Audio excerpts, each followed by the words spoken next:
Tapang Podcast. Halo semuanya, it's been a while. Kita syuting, kita take podcast dan kali ini another Indonesian versions, but you can probably see ini agak sedikit berbeda stylishnya, setupnya. Biasanya ada apa sih namanya tuh? Pendulum. Ya, terus ada buku-buku. Nah kali ini enggak. Ya. So today we are gonna talk about football, not soccer, but football. Ya. Nggak sendirian, tentu aku undang teman lama saya, teman seperjuangan kayaknya, ya kan? Dan mungkin nanti bisa kenalan langsung, yaitu Banyu. Oke. Tangan dong, asik ya. Boleh dong nanti. Halo, perkenalkan semuanya, nama saya Banyu. Di sini datang sebagai ya mungkin Formal amat. formal amat, oke. Saya juniornya Mas Rian dan ya udah lama juga di sini sama-sama berjuang di negara orang lain. Dan kebetulan kita juga punya hobi yang sama, yaitu senang bola, meskipun kita dibedakan oleh sesuatu gitu ya. Iya, oke. Jadi salam kenal. Oke, Banyu. Ya. Alright. Asli dari mana? Asli dari Bandung, Jawa Barat. Persib. Yoi. Persib. Habis juara back to back. Back to back. 2 bintang ya berarti ya? Sekarang 4 ya. Berarti sini 4 ya, 1, 2, 3. Iya, 4. Kita juara tahun 1994, dulu era Perserikatan, terus 2014, terus tahun kemarin dan tahun sekarang. Jadi bintangnya ada 4. Oke, padahal warna biru loh Persib loh. Bahas biru lagi. Oke. Nah, kenapa harus bahas bola? Kayaknya lagi lagi seneng-senengnya nih, terutama puncaknya kemarin sih ya. Nggak untuk semua orang, ya kan? Nggak untuk semua orang. Jadi aku sama Banyu ini kita suka sama tim yang jarang disukai orang-orang, bener nggak? Betul. Ya kan? Kalau pikir-pikir iya betul. Ya, karena ya kelihatan umur sih. Ya. Kalau sekarang orang mungkin sukanya MU. Oke. Barcelona sama Madrid nggak sih sekarang? Oh iya, Barcelona, Madrid, City. Ya, City sekarang ada fansnya. Ada. Oke, City ada fansnya ya. Nah, bisa lihat di sini ada beberapa jersey yang kita siapkan, ya kan? Nah, kita juga mau bahas. Pertama, saya pendukung Inter dari tahun berapa ya? 2003. Itu tuh. Dulu kalau nggak salah aku nggak sempet. Nah, si Bayu tuh suka Milan ya? Betul, saya fans AC Milan, tetangganya dari tim yang berjersey hitam. Oke, tapi memang di sini ada jersey Milan. Mungkin saya bawi atau mau ngasih jersey. Saya juga nggak berani bawain, takut dilempar diedit nanti. Oke, nah Inter dan Milan, rivalitas yang sangat akrab sih. Love hate. Tapi kita rival nggak sih? Mungkin kalau bahas bola itu rival, tapi di luar itu kita best friend ya. Oke, nggak. Gini Bay, Milan beberapa tahun kebelakang ini kita sama-sama suram sebenarnya. Sebelum Inter take over sama Juve.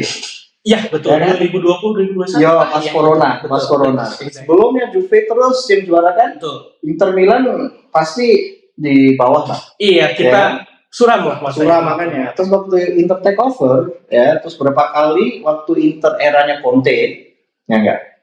Conte betul. Antonio Conte, ya kan? Kita selalu hampir menguasain ngalahin Milan. Oke. Pertama 2 tahun yang lalu. Musim kemarin. Musim kemarin yang 4-1 itu. Yo, kita kan menang terus tuh, ya kan? Walaupun musim ini bangkit terus. Nah, ada omongan sebenarnya fans Inter tuh nggak nganggap Milan klub besar. Oke. Jadi kayak ya udah kayak tim kalau lawan Milan tuh kayak tim papan tengah. Oke. Ya kan? Kalau lawan Napoli keder kita. Lawan Atalanta. Ya. Inter ori sama Inter KW. Oke. Tapi kalau dari Milan gimana sih? Nganggap kita? Sebenarnya saya juga nggak bisa berbicara untuk semua fans Milan tentunya gitu. Tapi kalau dari sudut pandang saya sih tetap nganggap Inter ini sebuah tim yang emang harus dikasih respect. Asik. Dan fakta bahwa kita kalah terus-terusan selama past few years, ya mau nggak mau kita memang jadi istilahnya Achilles heel lah buat kita kalau lawan Inter itu. Cuma memang tahun ini agak terobati lah karena tahun ini kita unbeaten gitu loh Inter gitu. Yeah. Kita akhirnya bisa ngakalin formasi 3-5-2-nya Simone Inzaghi yang benar-benar nggak paham tiba-tiba ada Acerbi jadi striker and everything else gitu. Jadi kalau dari sudut pandang kita balik lagi ke pertanyaannya Mas Rian tadi, buat kita sih masih kasih respect gitu ya, kita nggak segini itu. Cuma tahun ini kita ya bisa dibilang ada senangnya ada nggak senangnya, karena senangnya sekali lagi kita unbeaten sama Inter, tapi nggak senangnya adalah ya gini, bisa dibilang tadi sama Mas Rian sudah dibilang ada masa jayanya Juventus kan. Iya. Dan sebelum masa jaya Juventus itu last champions kan Milan ya. Iya. Milan sebelumnya itu yang Inter yang treble. Oh iya 2010. Oke, Inter treble, Milan juara, terus habis itu kita masa ke-8, terus habis itu Inter juara, terus Milan kan Napoli kan.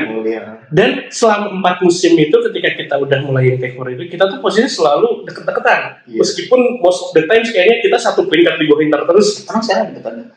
Ya.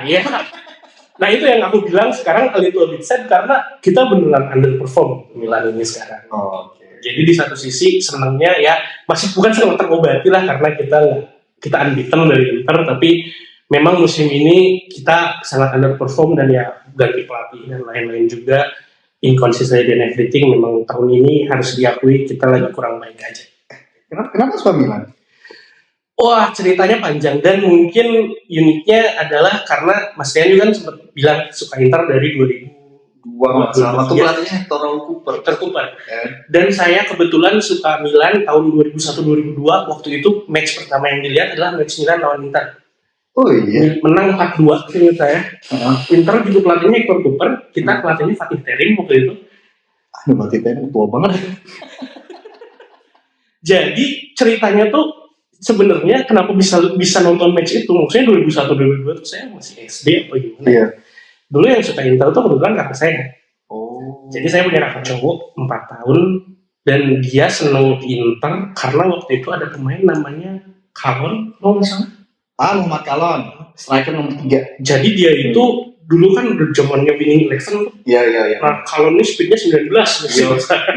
Jadi dia tuh kalau main dari zaman dulu anak kecil main PS gitu.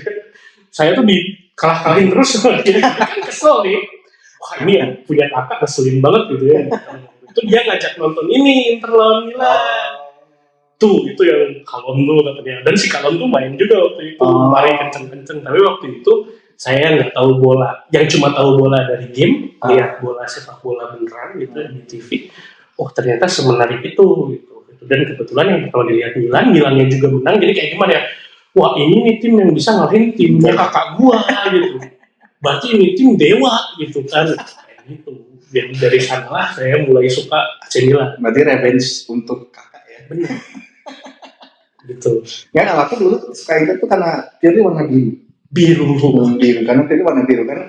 Dulu kan waktu ya benar sih waktu zaman-zaman kita 2002, 2001, 2000 awal itu kan nayangin ya TV mana itu CTV kayaknya CTV atau apa gitu suka nayangin ini kan Liga Serie A. Iya, aku masih ingat banget dulu tuh masih Juve, Inter, Milan dulu kalau nggak salah ya aku tuh sempat sering Juve atau Milan aku lupa. Karena dulu Juve itu ada masih apa Pavel Nedved, Treze, terus siapa lagi itu Del Piero ya kan ikonik.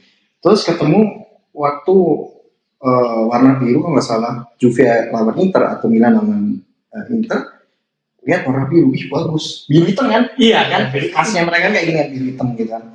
Terus kok keren, ya kan? Karena akhirnya semenjak dari situ senang sama Inter. Ya kan? Alasannya kenapa Pioli karena warna biru, sama kayak sama Bambang Pamungkas, tahu nggak? BP kan bilang kan dia kan fans Inter kan, karena suka fans Inter warna biru. Padahal dia main di Persija. Aneh ya? Harusnya main di PSIS. Kayak PSIS. Bukan Persik dong, PSIS dong. Oke, baik. Inter dan Milan sekarang ini prioritas oke. Dan lu ini nggak sih kita waktu Inter lolos Liga Champions semifinal, ya sekarang final ya, waktu ngalahin Barca kemarin, rame itu. Saya tuh irinya dari zaman saya tuh irinya dari Inter ngalahin Munchen. di quarter final. Udah apa ya, kayak apa ya, mungkin sebenarnya ini suatu hal yang nggak boleh, maksudnya this is another level of dengki gitu. Tapi kayak automatically kamu akan dukung tim yang lagi lawan Inter aja gitu. Munchen nih, oke, Munchen gitu. Ayo ya kalah. Kemarin Barca, cuma memang pas lawan Barca, it's a really great match gitu. Both leg, really amazing lah buat gue. Dan gue nyeselnya adalah aku nggak nonton dua timnya. Aku nggak nonton serius. Aku nonton terakhir itu pas Inter kalah. Aku lupa lawan mana. Tapi pas Inter masuk ke final Liga Champions edisi 2 tahun yang lalu lawan City, dia tuh semifinal kalahin Milan kan? Iya. Ya kan 3-1 atau berapa? Juga. Ya. Puas itu. Iya. Puas itu. Kami yang tidak puas. Walau akhirnya kalah lawan City. Sebenarnya tanpa ekspektasi. Ya tanpa ekspektasi ketika Inter masuk ke Liga Champions dan sekarang final lawan City. Dan sekarang masuk lagi. Ya.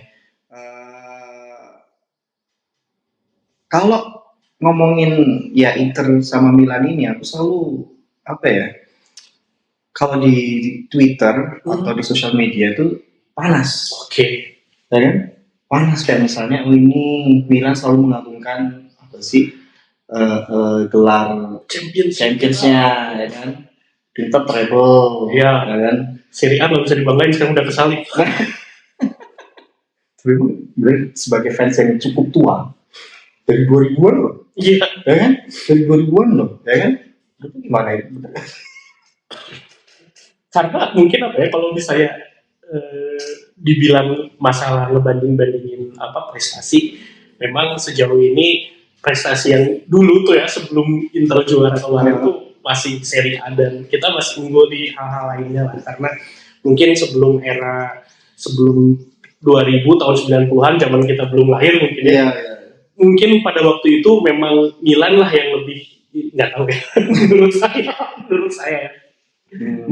Tapi emang harus diakui sih makin kesini performanya juga mungkin karena dengan modernnya sepak bola sekarang kali ini kita juga udah mulai harus catching up lah gitu. Dan untungnya sebenarnya harus dibilang memang si gelar Champions League Milan ini memang masih lebih banyak. Untungnya kita di masa muda banyak menabung gitu. Jadi tidak menyesal di masa tua. Karena kan sekarang kalau misalnya kita bicara appearance di final Champions League aja, bahkan dari 10 tahun terakhir Inter beberapa kali itu maksudnya sekarang muncul final. Iya. Kemarin lawan City final. Terakhir 2010. Treble, terus habis itu Milan ngapain? Memang bukan waktunya aja gitu. Memang kita harus berbenah lah gitu dari segi Eropa. Iya, kalau dari segi Eropa, emang Liga Italia harus dulu kita tuh bergantung sama Juve. Betul. Hampir 1 dekade itu kita bergantung sama Juve karena Inter Milan nggak bisa diharapin. Yeah. Ya kan selalu Juve, cuma selalu Juve kalah. Ya kan, mentok gitu loh. Nah, kalau dari aku sebenarnya dari Liga Italia pengen liatin tuh loh, pertama fans yang Gen Z. Bener gak sih? Kayak waktu lawan Barca itu tuh baru aku lihat sosial media tuh baru kayak akun-akun yang ngomongin tentang bola, dia ngomongin tentang Inter. Iya. Sistematikanya Inter, taktiknya dan segala macam gitu kan kayak. Terus dia kayak mengakukan, ini Bastoni jadi back sayap kiri dan tahun kemarin lawan City gitu kan. Terus ini dari fleksibilitas dan segala macam gitu. Itu kan udah itu udah biasa banget gitu loh, di Serie A gitu loh. Makanya aku sebenarnya pengen ngasih tahu, ada loh, Liga Italia itu lebih kompleks. Tuh, setuju sama statement ini karena dan mungkin ya saya juga sebagai dan kuat Twitter ya sering nongkrong sana banyak sindiran paling banyak tuh ke Serie A tuh bilangnya Liga aki-aki. Memang benar. Maksudnya bahkan ya mungkin tim Anda sendiri gitu ya, average Asia kan terus sangat gitu ya. Tapi di sanalah juga pesonanya Liga Italia di mana pemain-pemain yang mungkin di liga lain udah dibilang ini udah lewat masa primanya gitu, udah nggak bisa perform lagi. Justru di sanalah mereka bisa bersinar lagi gitu. Mereka bisa jadi playmaker, mereka bisa jadi berubah di posisi yang beda gitu. Mungkin saya ambil contoh dari timnya Mas Rian aja, Inter Milan gitu ya. Yang saya sorotin mungkin 2 pemain yang mau saya sorotin nih ada Hakan yang mungkin bisa ini jadi agak sedikit sakit hati gitu ya. Besinja ya. Jadi Besinja itu pas Indonesianya pengkhianat. Karena Hakan ini waktu zaman di Milan kan dia gelandang serang kayak gitu. Iya. Sekarang kan ketika diubah ke Inter dia beneran jadi seorang regista. Dia di playing playmaker. Dan satu lagi adalah Ben Pavard.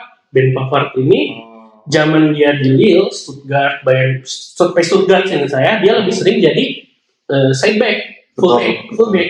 Di Munchen mulai jadi center back, full back karena si CB-nya banyak cedera gitu. Dan sekarang di Inter dia benar-benar cocok dengan sistem Inter yang center back-nya kadang-kadang ke samping atau ke depan atau ke belakang gitu. Jadi kayak menurut saya gitu ya, si Serie A ini dia punya berbagai macam taktik yang benar-benar bisa mengoptimalkan beberapa pemain-pemain terlepas dari usia gitu. Dan ini beneran sesuatu hal yang mungkin gitu ya jadi karisma tersendirinya dari Liga Italia. Makanya beberapa tahun dari belakang kan Italia menang Euro. Betul. Di tangan pelatih pure orang Italia, ya kan? Itu dimana hampir semua, nggak hampir semuanya sih, tapi beberapa pemain dari Inter ya nggak sih? Oke. Tapi menurut Bayu, tahun ini Milan udah bisa, kita nggak pernah menang lawan Milan, ya kan? Di tahun ini, apa sih rasanya? Oke, kalau misalnya saya, jadi kayak apa ya? Salah satu pertandingan yang sering saya lihat, sering diulang-ulang, itu pertandingan lawan Inter. Karena apa? Saya sendiri adalah orang yang seneng main bola, main. Saya seneng bahas taktik meskipun saya bukan pundit bukan apa gitu. Main Football Manager dan everything, dan taktiknya Inter Milan ini adalah satu taktik yang saya harus jujur saya pakai di Seven Football Manager saya. Pasti untuk semua orang gitu. Oke. Tapi yang menarik adalah gimana caranya main AC Milan ini ngebongkar taktik itu gitu. Ini maksudnya pemahaman saya aja gitu. Kuncinya lawan Inter tuh main sabar. Karena Inter itu di-press salah. Nggak di-press salah. Jadi kadang-kadang ada tim yang lawan Inter tuh press semua gitu. Ini giliran di-press tiba-tiba gelandangnya jadi back jadi gelandang. Pusing. Ketika kita main sabar nih, main low block gitu ya, nunggu counter, Internya juga mancing counter gitu. Jadi mereka Internya sengaja ngasih ruang kosong-kosong biar pemain-pemainnya tuh nggak sabaran gitu. Begitu dapat bola, lihat gol pertamanya Barca. Gol pertamanya Inter. Yang pertama, leg kedua si Lautaro. Lihat deh, itu apa ya? Dari belakang gitu ya, mereka udah main itu tiki-taka, pemain Inter masih ada di depan semua gitu. Jadi kayak mereka udah, ini Dumfries udah depan, udah cepet. bola terebut kasih Dumfries gol. Makanya kayak kadang-kadang serba salah gitu lawan Inter Milan. Jadi memang kalau menurut saya sih kuncinya sabar, dan emang gimana caranya, ini pemahaman saya aja, gimana caranya matiin wingback-nya itu aja. Gimana caranya bikin Dumfries sama Di Marco ini mungkin nggak mati, tapi bikin mereka bingung aja mau maju ngejaga back apa mau diem di belakang ngejagain wing kayak gitu. Ya tapi setuju sih kalau wingnya kita dulu tuh Dumfries tuh aku masih ingat banget penggantinya Hakimi. Ashraf Hakimi akhirnya setahun terus pindah ke PSG, terus kita datengin Dumfries. Orang pada nggak jelas maknanya, jelas apalagi beberapa pertandingan dia nggak bisa adapt well dengan strateginya si Simone, ya kan? Makanya sering dihina tuh. Yang aneh Di Marco. Ya, Di Marco tuh beneran anomali, masuk Conte kepake. Dulu kan dia sering dipinjam segala macam, akhirnya kepake. Nah, ketika Dumfries dan Di Marco ini off, itu nggak ada penggantinya, coba deh. Betul. Kan? Nggak ada penggantinya, walaupun ada support dari Bastoni di kiri ataupun misalnya Pavard dan segala macamnya. But still ketika wingnya Dumfries nggak jalan, ketika beberapa pertandingan terakhir ini Dumfries cedera. Makanya itu saya kalah di Serie A. Iya. Karena nggak ada lagi itu. Tapi mainin wingback tuh di Simone agak susah. Nggak semuanya cocok. Betul. Makanya kadang aku masih merindu ini tuh Ivan Perisic itu. Sama Ashley Young dulu. Ashley Young walaupun udah tua tapi Ashley Young tuh gokil. Iya. Mereka football intelligence ya. Mereka ngerti gimana mainin role itu. Mungkin itu juga sih yang memang benar. Memang Inter tuh ngerti wingback ya. Makanya. Oke. Tapi sekarang Napoli nih yang jadi utama dengan Antonio Conte. 3 poin ketertinggalan, Milan masih. Kita sekarang fokusnya gimana caranya masuk Champions League. Kemarin habis menang dari Bologna, akhirnya 3-1. Menang lawan Bologna 3-1 itu gak susah. Kemarin kalah itu itu harusnya bisa momentum tapi kalah gitu. Musim ini padahal nggak ada Sassuolo. Makanya nih musim depan ada Sassuolo. Musim depan ada Sassuolo. Antitesis klub Milan Sassuolo kan. Nah, terus tapi yang kita incar kadang tuh kita ngomongin Serie A ya. Sebenarnya income-nya, Bro. Oh, iya nggak sih? Aku pernah baca income-nya dari hak siar aja klub Liga Premier Inggris yang peringkat bawah itu hampir setara yang peringkat atasnya Liga Italia. Itu makanya Inter tuh nggak ngejar juara, ngejar duit. Coba deh klub lain ya, kalau Milan deh. Nggak tahu Milan punya duit apa enggak tuh. Kalau itu nggak punya soalnya itu gitu loh. Makanya kita seperti yang dibilang kita datangin banyak pemain tua gratis, free transfer gitu loh. Nah ya itu dia. Yang makanya menurutku ini harus jadi, aku nggak tahu sih apa yang harus diubah menurutmu, apa harus diubah? Sebenarnya kalau dari masalah duit, iya sih kayak apa ya? Sebenarnya bukan masalah pemain-pemain bukan masalah si Serie A ini duitnya kecil atau yang menurutku ya Serie A duitnya kecil atau apa, tapi emang Premier League yang overpaid sih kalau kataku. Sorry to say ya, tapi kayak apa ya, uang-uang yang jadi kayak gini. Aku nggak tahu, saya nggak tahu kalau misalnya Football Manager itu si game FMI representatif apa sama masalah finansial. Tapi kalau misalnya sering lihat main game itu benar.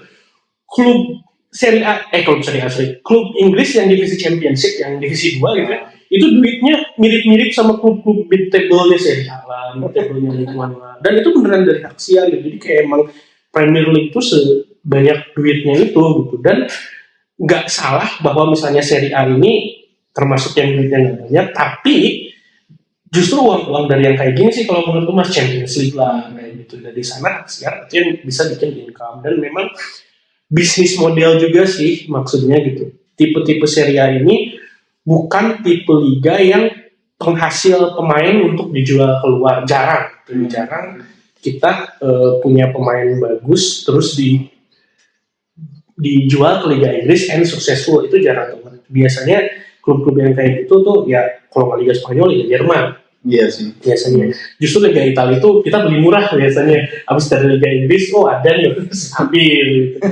Kayak gitu. Atau Liga mana, udah agak tua nih, mesti transfer lah. Lumayan gitu.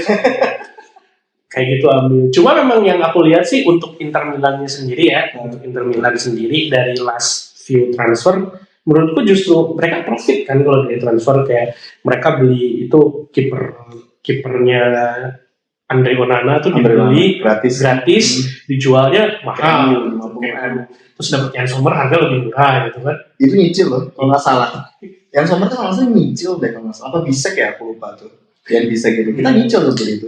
Terus sales pemainnya juga kalau dari Inter bagus kan, ada Brozovic ke Al-Nassr apa sih? Iya, Brozovic ke Al-Nassr, timnya Ronaldo itu. Termasuk yang transfer fee-nya tinggi kan, Skriniar ke PSG juga, ya nggak sih? Itu kepaksa sih gitu. Ternyata itu kita kepaksa karena kita butuh uang waktu itu, serius. Jadi ada laporan keuangan dan kayak tim Ono kena kasus laporan keuangan. Iya kan.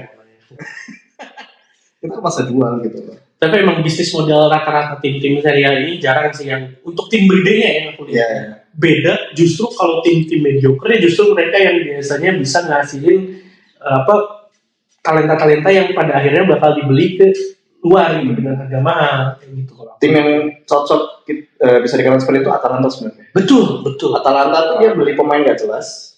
Maksudnya dari klub yang bukan gak jelas, maksudnya dia benar klub gak jelas, dia olah, dijualnya mahal. Betul. Dan itu sering terjadi tuh, salah satunya Bastoni. Iya, Bastoni ini terus beberapa kayak gitu. Makanya sebenarnya Atalanta tuh contoh yang bagus gitu loh. Cuman tetap kalau mengandalkan seperti itu ya kayak dulu tuh ada Arsenal ya. Kalau di Moneyball kan. Moneyball. Cuma kan kita harus butuh sesuatu daya tarik lebih untuk Serie A. Itu menurutku. Entah karena mungkin mereka masih kolot ya mungkin ya. Karena Premier kenapa bisa gitu ada demand bro. Okay. Mereka jam tayang ininya kan akhirnya jam tayangnya enak loh, ya kan? Cuma Itali, dari dulu sampai sekarang, iya loh.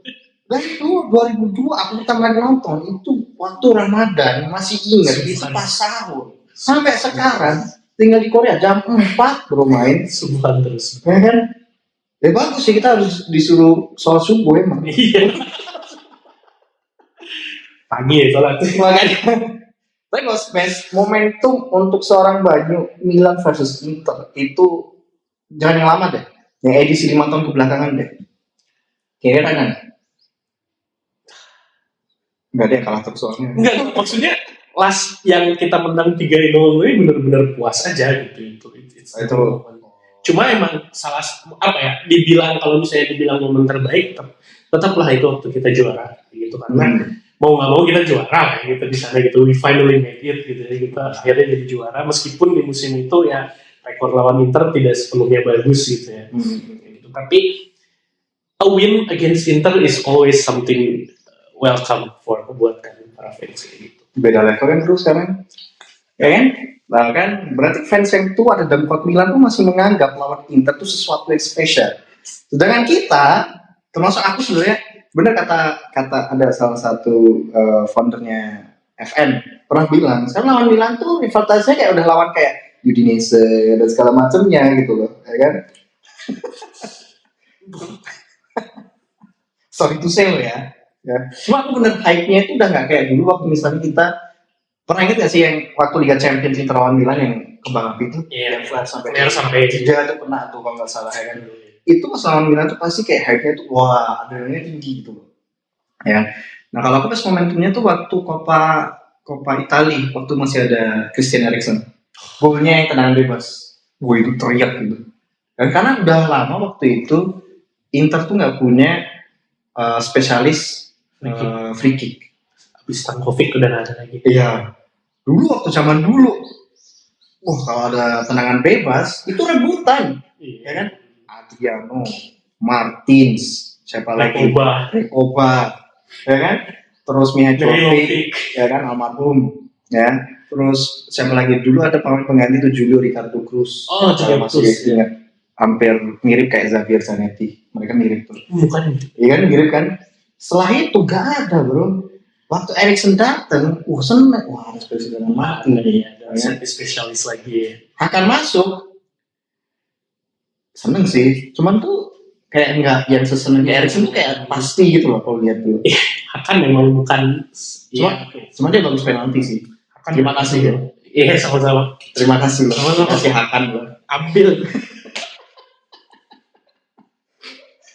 Oke, momentum. Tapi bakal pindah nggak sih lain nanti dari sulit. Karena apa ya kok susah ya?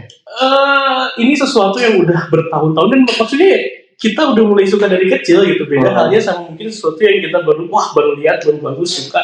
Kan bisa berubah. Tapi kalau misalnya udah suka dari lama, sampai jelek-jeleknya pun you cannot help but like it gitu ya. Itulah itu. Iya. Masa-masa, lihatlah kita di masa-masa kegelapannya itu Inter, masa-masa Inter Milan pakai siapa? Joel Obi, jadi Jonathan Biabiani.